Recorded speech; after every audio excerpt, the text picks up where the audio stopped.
Hi everybody, Jessie here from jessiebanks.com and welcome back to another video. So if you watched my previous video, we created this palette out of my Daniel Smith watercolors. So it is just a floral kit. I'm hoping it'll work. I'm not 100% sure, but I gotta start somewhere because I really can't just haul around a million tubes of paint with me. So we're going to create a palette or a swatch sheet off of this one, and I'm going to get that all set up and I will be back when I finish it here. Alright, so I messed up somewhere along the line because my top row is really thin, but that's okay because that'll just be whole color, so I can just blend it up and out of there. I did do this in waterproof ink.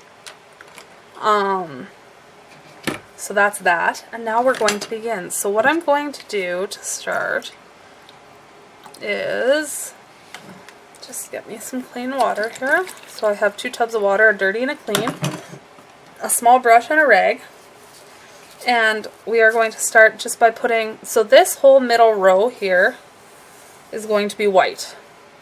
So our colors are going to start like this. So our first one is this Hansa Yellow Light. So it will go in this box and in this box. And I'm just going to leave that middle row white. That'll be the whole colors. I mean, I can do this because that is the same color mixed together, right? And then our next one, we'll do it that way. Yeah, Nicolazzo Yellow. So that'll go here, and here, and here. Okay.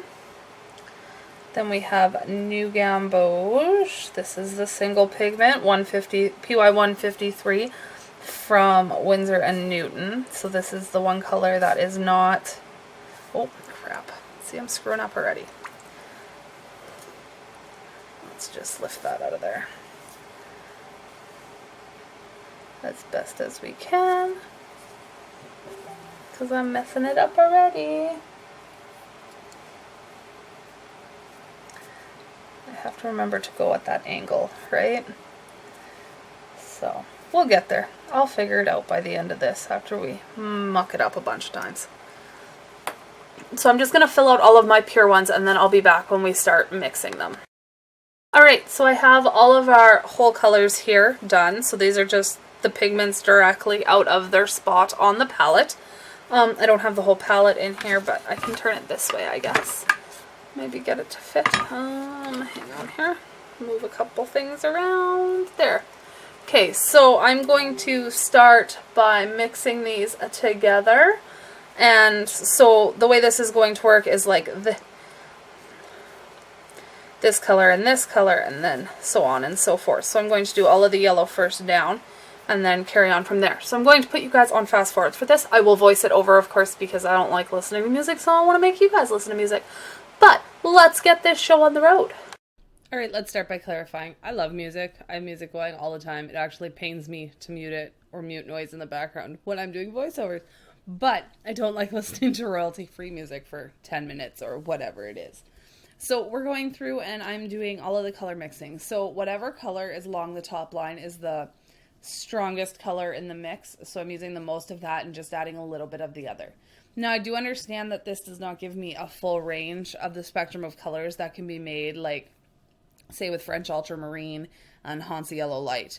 But it gives me a good understanding of where I am on that spectrum. I can add more or less to kind of customize it, but it lets me see all the colors I can create with this, which is going to help me instead of always painting with pure pigments out of the pans or out of the tubes. It's going to push me to create my own colors and maybe not need 5,000 tubes of paint. Wouldn't that be a novel idea? I know, like, recently I picked up Phthalo Green. I never had Phthalo Green in my stash up until last week, and actually this is the first time I've put it onto a palette and used it at all.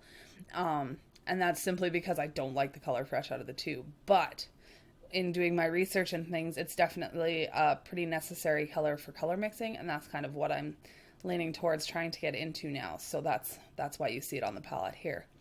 Not because I have experience with it, but because I've been told that it works great, so we'll try it. And if I don't like it, it'll be easy to remove from the palette because I did only put a little bit of each color in the palette. when I travel with it or anything, if anything's getting low, I can always top it up on my way out the door. I would never fill the entire pan, I don't think, because I don't paint anything on that large of a scale outside of the house. And when I do paint anything on that large of a scale, it's usually fresh paint onto a ceramic plate, palette, whatever you want to call it. The range I get is really, really pretty. Like, we're starting off here, it's all yellows and reds and stuff that we're getting, but you get into, once I get past and into these other colors, you end up with some beautiful purples and, like, it's gorgeous. I'm really, really happy with the color scheme that I can achieve by mixing these paints together. So it's going to be super fun to start pulling it out and doing some videos for you all. We're definitely going to play with it together here on camera, because why wouldn't I? I need to figure out if it's actually going to work with me, if I'm not going to be able to take watercolors anywhere. When you see my arms flailing around on the side there, I'm just cleaning off that small glass plate that I'm using to mix all these colors together. So and then we just add that little bit and carry on. It's kind of a fun process to watch it come together and watch it get filled out now, like after the fact, instead of when I was doing it, just because it's happening so much faster than it did when I actually did it. I think I've sped this video up to like 7 times the original speed, so it's going super fast, but they're super pretty colors. It's snowing again. On a side note, I'm so sick of snow. The amount of snow we have had in the last week is more than we have had all winter. And it's unfair because it's March. It should have happened in January. But that's a tangent. That's a tangent. I really enjoy this quinacridone coral. It's like I said in the previous video. If you haven't watched that, I will put it up in the cards, or in the description box below if I forget to come back and put it in the cards. It's like my favorite tube of paint, and I use it all the time, so it had to make it into this palette, which is probably why I ended up with 3 reds, although I ended up with like 4 or 5 yellows if you count quinacridone gold as a yellow. I have a ton of yellows. 4 if you count quinacridone gold, but anyway. Quinacridone coral had to make it in, so that's why I ended up with those 3 colors. I'm still not 100% sure about the quinacridone red being in there. It may end up being transferred over to the rose, but we'll play with it for a while and see. I don't know until I start kind of using these things, right? So, but look at the way that green, like that phthalo green, mixes with all those blues at the bottom. Like phthalo green and French ultramarine together makes an absolutely gorgeous teal. I love that color. This is why I needed to do this. Now you're getting into like all your mermaidy and other colors I would use in my florals and things. And I get a great range of browns out of this as well, which is why I had done a little research in the midst of filming that other video to help me decide that I wasn't going to pull out any of the blues or anything like that, or take out that one green, that genuine green that I put in there just to have it for leaves. Because the odd occasion I use browns when painting florals, I'll mix them. I don't need them in their single pigment form or anything like that. I can mix beautiful ones out of this, so they aren't required to be in the palette, and I would prefer more of the blues and reds and purples and all of those colors to be able to play with. So that's why I went that route. Oh, I forgot to mute my computer. Sorry if that was really loud in your ear holes. Holy Jess-c. It is only 9 o'clock in the morning, and I've only drank half a cup of coffee, so that's probably our issue here, and why I'm not being very entertaining. But, you know, I'm not feeling the best today either, so it's one of those days. See, look at these greens as they come in.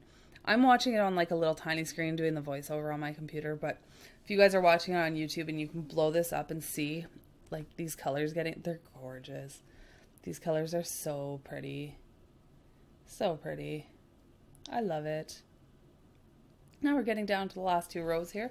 And you guys will be done with me trying to voice over and keep y'all entertained while I'm blabbering on about absolutely nothing through this entire video. Isn't that exciting? Tomorrow will be a Stamp Stash Saturday, so that will probably be Copics or colored pencils. I'm going to film that as soon as I'm done this voiceover. So, And then Wednesday's video will be a watercolor Wednesday for sure. So you guys will get to see this palette in use because I've already picked out what we're going to do for watercolor Wednesday, and I know I'm going to use this for this palette. So that's awesome. It is. It's still kind of wet, but that gives you a rough idea of all the colors. Or, I mean, you can mix more and less to kind of vary them, but it gives you a good idea of all the colors that can be done with this palette. And I'm very, this corner makes me very happy. This section makes me very happy. I love all of this. It's going to be a very pretty palette to play with. So I will be back very soon, and we will do some projects with this and see how it turns out for me and what I decide to change down the road, if anything. So I hope you guys enjoyed the video, and I will see you all very soon in another one. Bye for now.